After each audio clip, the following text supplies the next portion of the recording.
Iran की जानिब से आबना हुर्मुज़ में फैलाया गया बारूदी सुरंगों का जाल खौफ की अलामत बन गया। अमेरिका अगर एड़ी चोटी का जोर भी लगा ले तो अगले 6 माह तक आबना हुर्मुज़ से इन बारूदी सुरंगों के जाल को ख़त्म नहीं कर सकता। ये बारूदी सुरंगों का जाल कितने बड़े पैमाने पर फैलाया गया है, इस बारे में अज़हर अली ख़ान से बात करते हैं।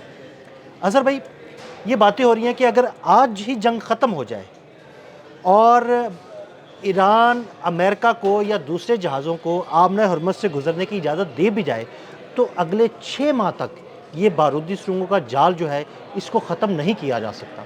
असल में जो बारूदी सुरंगें हैं ना, यही असल में गिरफ्त हैं मजबूत पासदारान इनकलाब की ईरान की आबनाए हुर्मुज़ पर।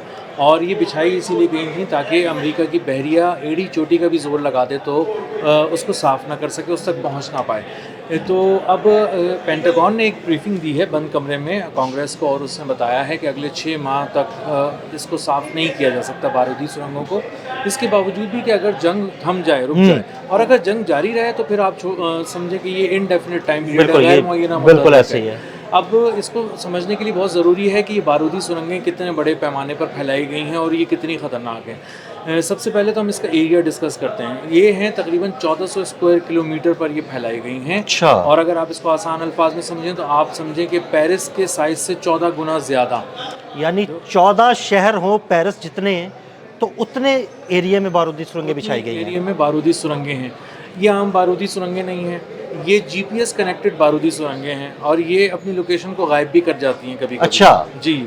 यानी पता ही नहीं लगता कि यहाँ पे बारूदी सुरंग है कि नहीं। बारूदी सुरंग रखी है, और अब मैं जब जा रहा हूँ उसको ट्रैक करने के लिए, तो वो बारूदी सुरंग वहाँ से गायब हो जाएगी, अपने सिग्नल ख़त्म कर देगी, या वहाँ से मूव करके आगे चली जाएगी। इसमें मोटर्स लगी अच्छा, हुई हैं। मूवेबल है, मोटर्स जी, लगी हुई हैं। बिल्कुल। और ये तेज़ी से आगे चली जाती है, अपनी फ़ौरन लोकेशन तब्दील करती हैं, मोटर चलती है और अपनी लोकेशन तब्दील करके किसी और जगह पर पहुँच कहीं जाती और हैं। पहुँच जाती हैं। अच्छा, इसीलिए ये ख़तरनाक भी हैं, क्योंकि जब ये हमला करने जा रही होती हैं तो ये जीपीएस से कनेक्ट करके इनको जब सिग्नल मिलता है कि हमला करो, ये तुम्हारा दुश्मन है, तो ये उसकी तरफ तेज़ी से जाती हैं और उसके आने का इंतज़ार नहीं करती हैं, उसकी तरफ खुद चल कर जाती हैं, झपट कर जाती हैं और तेज़ी से जाती हैं और जाके उसको तबाह कर देती हैं। अब इनको अगर छूने के लिए आप समझें कि बहुत ही आसान अल्फाज में कि अगर मैं इसको जाके छूने की भी कोशिश करूँ और इसको लूँ, तो ये भी एक प्रोसेस जो है ना एमसीएम कहलाता है, और ये बहुत तवील 6-7 फेजेस पर मुश्तमिल एक प्रोसेस है। इसका सबसे पहला प्रोसेस ये है कि सबसे पहले तो आइडेंटिफाई करना पड़ेगा, निशानदेही करनी पड़ेगी ये किधर हैं, इनको ढूंढना पड़ेगा। जब आप इसको ढूंढेंगे सुनार टेक्नोलॉजी के ज़रिए, इसमें साउंड भेजेंगे, वो साउंड वापस आएगी, उसको आप कैच करेंगे, तो फिर आप उसको पढ़ेंगे तो पता चलेगा कि ये कहाँ पर है। उसके बाद आप यूयूवीज़ जो हैं, जो छोटी वो हैं आबदोज़ें जो इंसान के बगैर जाती हैं, सही। उसके साथ जाएंगी बगैर पायलट के, और वो जाके उसको पता लगाएंगी। फिर इसके बाद जब ये हो जाएगा तो उनको फिर तबाह करने के लिए उन तक पहुंचना है, उनको या तो किसी ऑब्जेक्ट से टकराना है ताकि वो तबाह हों, या फिर उनको अपनी तरफ बुलाने के लिए मैग्नेटिक वेव्स का इस्तेमाल करना पड़ता है।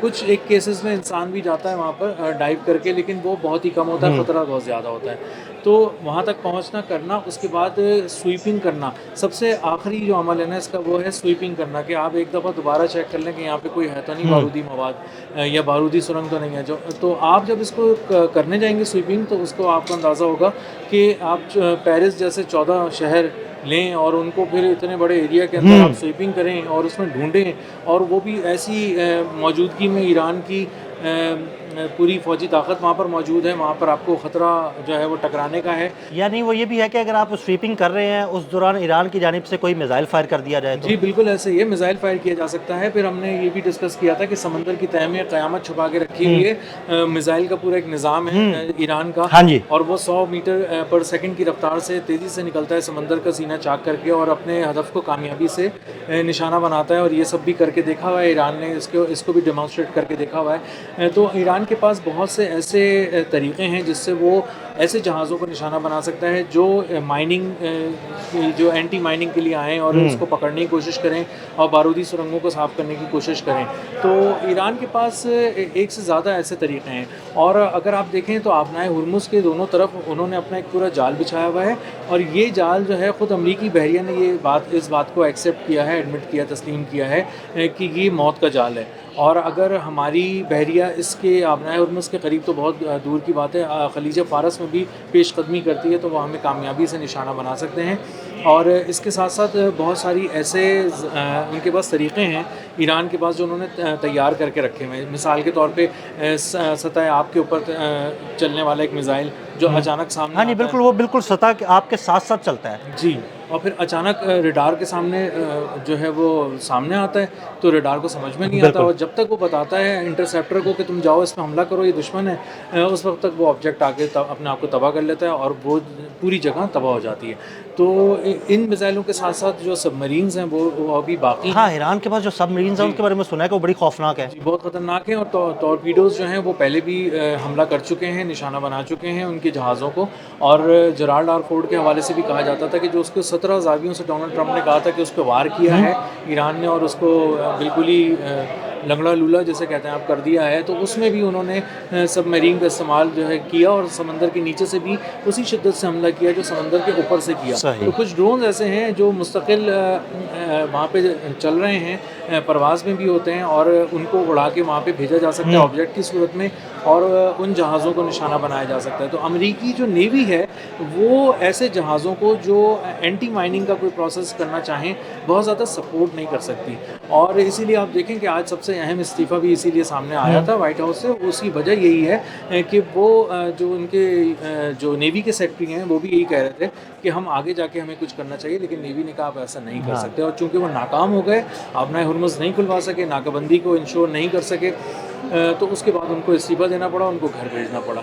तो इसलिए आपना हुर्मुज़ पे आप कह सकते हैं कि ईरान का कंट्रोल है, गिरफ्त बहुत मजबूत है, और जो भी एंटी माइनिंग करने जाएगा, उनकी बारूदी सुरंगें साफ़ करने जाएगा, हालत अमन में भी उसको 6 माह कम से कम लग सकते हैं, और अगर ये हालत जंग जारी रहती है तो फिर आप फिर तो मुमकिन ही नहीं है। अच्छा, अब असर भाई मेरा ये क्वेश्चन है वो ये कि ईरान इन बारूदी सुरंगों को कैसे कंट्रोल कर रहा है? ईरान इन बारूदी सुरंगों को अपने जीपीएस से कंट्रोल कर रहा है। ये बारूदी सुरंगें आसान अल्फाज में ईरान की ताबेदार हैं, अच्छा। क्योंकि उसने इनको लॉन्च किया हुआ है, उसके सारे सिस्टम्स उसके पास हैं, तो वो इस हद तक करता है कि वो जब चाहे इनको डीएक्टिव भी कर सकता है। अच्छा। अगर मिसाल के तौर पे आज सब कुछ सही हो जाता है, अमन आ जाता है, जंग ख़त्म हो जाती है, तो उसके बाद इसको ज़ाहिर है साफ़ तो करना है, तो वो सिर्फ ईरान ही कर सकता है, क्योंकि उसको पता है माइंस कहाँ उसको पता है कहाँ कहाँ मैंने माइंस बिछाई हुई हैं, बिछाई हुई हैं, कहाँ कहाँ वो तैर रही हैं, कहाँ कहाँ उनको डीएक्टिव करना है, कैसे उनको अपने पास और बुलाना है। कंट्रोल भी उसका, जी। चूंकि ईरान के पास है तो वो जी। अपनी मर्जी से उनको बुला सकता है। जी, वो अपनी एक तरह से आप कहें उसको कॉल कर सकता है, और वो उसकी कॉल पे वापस आ जाएंगी, और वो उनको संभाल के अपनी हिफाजत में लेके उसको वापस ले लेगा। और इसीलिए बार बार जो बात हो रही है वो यही हो रही है कि ईरान को राज़ी करें। आप ना हुर्मुज़ खुलवाना है तो ईरान से बात करें, आप ताकत की ज़बान ना बोलें, क्योंकि अगर आप ताकत से ही कुछ कराने की कोशिश करेंगे तो एक तो आप ईरान का समंदर में मुकाबला नहीं कर सकते, बिल्कुल ऐसे ही है। वो बहुत ही टफ टाइम देने वाला है, और उसके बाद जो उसकी बारूदी सुरंगें हैं सिर्फ वही आपको बहुत ज़्यादा टफ टाइम देंगी, और आप उनको साफ़ नहीं कर सकते। तो वो अमेरिका के बस की बात नहीं है, और ये बात अमेरिका में ख़ुद पेंटागन ने ब्रीफिंग में तस्लीम की, और कांग्रेस को ये सारी बात बता दी, जिसके बाद मुझे उम्मीद है कि ये अब कुछ ठंडे हो जाएंगे। डोनाल्ड ट्रंप जो रोज़ कहते थे कि इसको यानी अब आपको लगता है कि इन बारूदी सुरंगों के इस जाल की वजह से अमेरिका को घुटने टेकने पड़ेंगे और टेबल टॉक करनी ही पड़ेगी? जी, अमेरिका के पास इसके अलावा कोई चारा नहीं है। वो आज करे, कल करे, परसों करे, जुमे का टाइम दे, हफ्ते का टाइम दे, हफ्ते का कोई भी दिन ले, लेकिन उसको बैठना पड़ेगा मुज़ाकरात की मेज़ पे, उसको वापस आना पड़ेगा, उसको ईरान से बात करनी पड़ेगी, ताकत की ज़बान को छोड़ना पड़ेगा, और बहुत प्यार से बात करनी पड़ेगी। सिफारतकारी की जो डिप्लोमेसी की लैंग्वेज होती है वो इस्तेमाल करनी पड़ेगी। और अब तक तो आपने हुर्मुज़ में 10,000 अमरीकी एहलकार और जहाज़ भेजने के बावजूद वो देख चुके कि हम नाका नहीं लगा सकते, ईरानी जहाज़ों को नहीं रोक सकते, और जिस जहाज़ को भी पार करना है आपना हुर्मुज़, उसके लिए उसको ईरान से परमिशन लेनी पड़ेगी। हम कोई प्रोटेक्शन भी नहीं दे सकते, और हम आगे बढ़कर हमला भी नहीं कर सकते। बहुत शुक्रिया अज़हर भाई ने बड़ी तफसील के साथ इस सारे मामले पर रोशनी डाली। मज़ीद अपडेट्स के लिए हमें फॉलो करते रहें। अदील अहमद और अज़हर अली ख़ान को इजाज़त दीजिएगा। अल्लाह हाफ़िज़।